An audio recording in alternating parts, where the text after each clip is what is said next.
Thank you for taking time to watch this video about cybersecurity for small businesses. This presentation has been designed as an overview of foundational items within cybersecurity. The goal is to provide small business leaders with some tools for securing their business's use of technology. Before we get started, I'd figure you'd like to know just a little bit about me so that you can trust what I have to say. I've consulted with companies and managed IT for over 20 years, starting with improving workflow and efficiency in law firms and other small businesses. Over the years, we've developed into a managed service provider, primarily for the financial industry, mostly community banks in Oklahoma and Texas, where cybersecurity is of paramount importance. Our client base also includes companies in other industries, law firms, construction, nonprofits, and more. We take what we've learned in banks and apply those same principles to other small businesses using highly customized approach that directly meets the exact needs of our clients. Okay, enough about me. Let's talk about securing your company against cyber attacks. We'll start this presentation with some examples of how IT has changed over the years and how this impacts the way businesses should and have thought about IT. The bulk of our time will concern the foundational considerations for cybersecurity and how small business leaders can put plans into action. As you are fully aware, a lot has changed in the last 20 years of business technology. Honestly, the realization of these changes have hit small business owners hard in the last couple of years since the pandemic and in the increases in cyber attacks. If you've been in business for the last 20 years, you'll recognize this antiquated look of Windows 2000. It was such a revolution at the time and propelled us deeply into employee collaboration through electronic documentation. Of course, you can see Solitaire here, which is still a nice distraction. IT consultants, or value-added resellers, were tasked with deploying connected networks and solutions allowing for increased productivity. We really just wanted everything to work, and to work well. Though we were concerned with viruses, our support tended to focus on fixing problems. We were almost entirely reactive. Likewise, the technology budget was relatively low and entirely focused on internal hardware. IT firms were paid by the hour, often, which caused difficult friction between being reactive and proactive. Now, our consultants are called managed service providers or managed security service providers. We are called to be more proactive. If something breaks, it can often mean that we failed to set something up correctly in the first place. The technology budget has become a much bigger piece of the pie.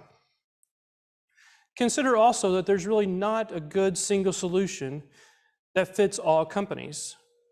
Some banks and highly secure companies easily budget over 10% of their revenue towards IT.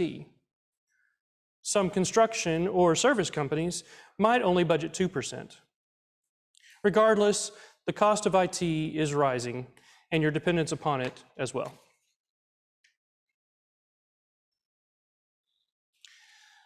So here we have some statistics, just some random statistics about IT in small business. I'll let you look at a few of those, but I want to point out two of them. 80% of small businesses don't fully utilize the tech that they own. This is not at all surprising. Think about Microsoft 365, for instance. Most businesses would say they use Outlook and Word and Excel, but what about Microsoft Bookings? Do you use Bookings to schedule appointments with your customers? Do you use Microsoft Teams for instant messaging and video conferencing? If a company has Microsoft 365 subscription, they are probably already paying for a lot that they could use if only they knew it was there. The statistic about data breaches in small business is also significant.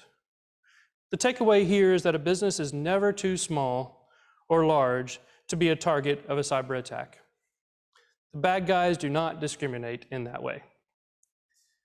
My point is there is too much complexity surrounding technology for any one person or business owner to be able to manage their IT alone. Experts with many years of experience and training are needed to help that small business succeed in cybersecurity. But business leaders must be aware of what questions to ask about securing their company. So now let's get into the main topic of this video. What can you do to improve your security posture?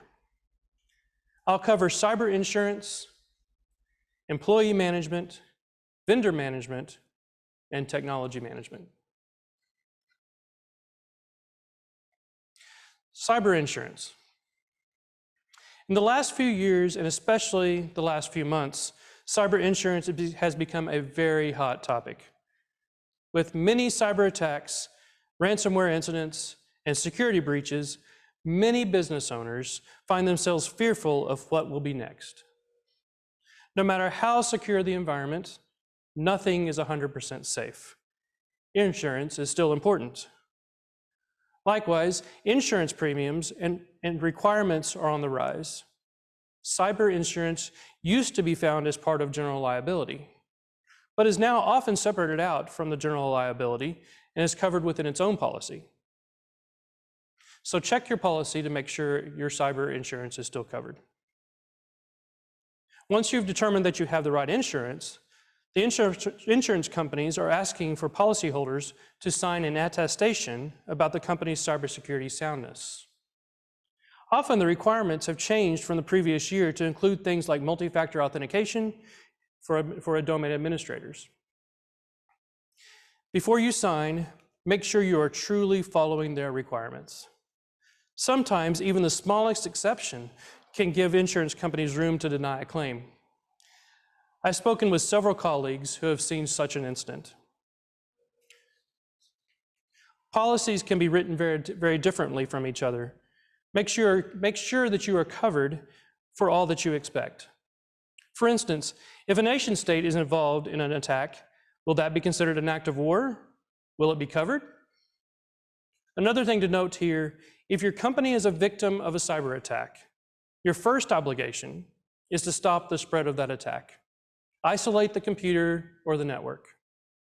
But before you start to restore or rebuild the problematic machine, talk to your insurance agent. They might need to run forensic analysis as part of their claim investigation. I hate to say this, but one of the biggest risks to your company is the employees. Even with the best security technology, users can still be the weakest link by providing terrorists with a bridge to customer data and other company resources. Even the best intentioned employees can unwittingly hand over the keys. So educate your staff about cyber attacks. There are many good tools available for security awareness training. These subscriptions can provide videos, quizzes, and phishing campaigns in quick and regularly occurring sessions. Training is not meant to be a single event, but ongoing and maintained throughout employment. Usually, security awareness training will either be required for cyber insurance or to reduce that insurance premium. There's also a lot that business leaders need to consider with human resources. Our employees might carry around company data on their smartphones, access company resources from home or a hotel, or transfer data to customers and vendors. As an employee is hired, run background checks, contact references, and even take a look at their social media. As an employee leaves the company, regardless of the terms, immediately disable their accounts and block access. If anyone has shared passwords with that employee, with the terminated employee, change those credentials immediately. If they have company data on their personal devices like a smartphone, confirm that the company data has been removed. There are companies and solutions, including those provided by Microsoft, that offer mobile device management for both businesses and personal devices. Safeguard your company data with these tools. Many companies now allow remote workers or workers who are working from people who are working from home. This brings a whole new aspect to securing your IT environment. Are they using personal devices to connect to company data? Do you trust their home network? Best practices would be for an employee to use a business device and connect to the office through virtual private network, or a VPN. When configured correctly, VPNs keep home and public networks from interacting with the business network. It creates an encrypted tunnel between the laptop at home and the company network. Vendor management. Many cyber incidents have been attributed to the breach of a vendor. We saw a few years ago this with Target and Home Depot. For instance, an HVAC system might be set up and connected to the company network. The attacker gains access to the HVAC system and then laterally infiltrates workstations and servers. This and many other examples point to the importance of good vendor management. Each vendor should be considered for criticality and for risk. What kind of data do they store? Do they have access to your network, and how? What happens if the vendor ceases to exist?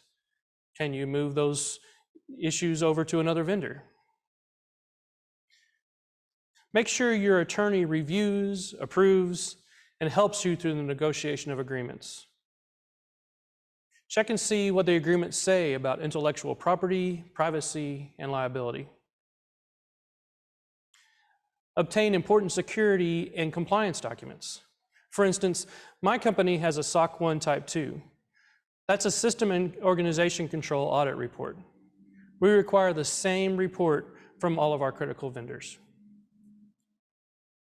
I'm a firm believer that cloud technology can be more secure than solutions installed on-premise. But that all depends on the quality and the security of the cloud provider. Consider where the data is stored. Does it leave the country? What's the recovery plan if the cloud provider has a failure? Do they financially guarantee their product?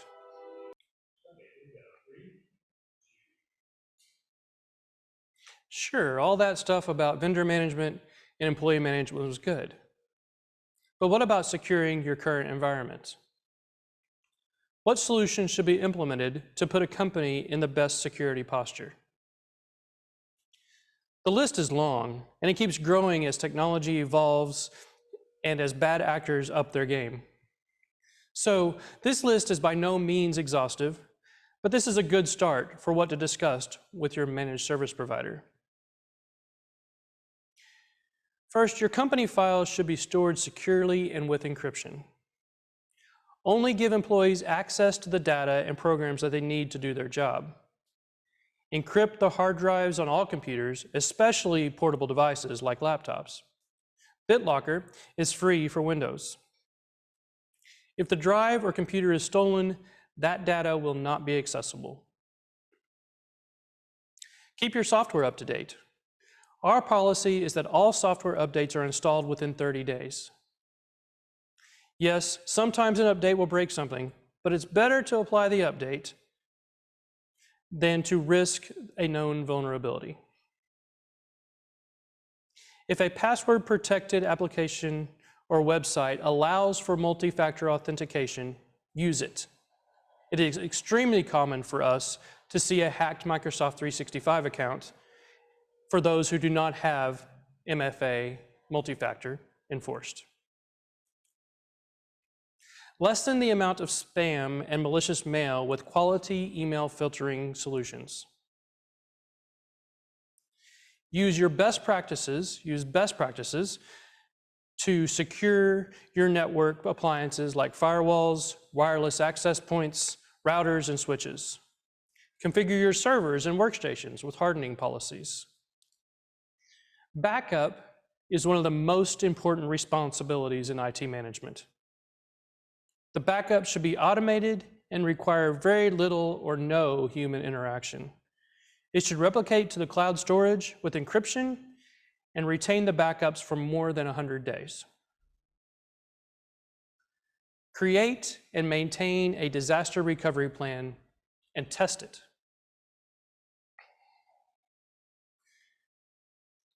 In my research for some statistics and other points of interest in this presentation, I came across a great document from the FTC. This document includes a good checklist of how to deal with cybersecurity in small business. If you scan this QR code, it'll take you to the PDF. You can also visit the website that I have listed here.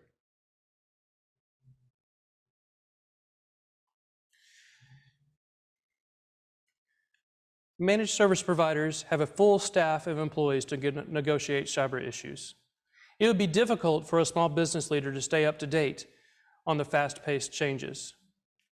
So take responsibility in the big picture items in IT and verify that your trusted managed service provider and IT staff are properly managing the environment. First and foremost, find a technology partner that you can trust. Get references, security documents, etc., just like you would for your most important vendor. Educate your employees. Know your vendors. Secure your data. And plan for the worst.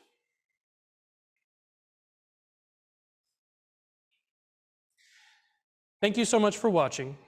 I hope you've learned something that will better your company and give you some peace about your security posture. Feel free to contact me via email or phone. I'd be happy to help.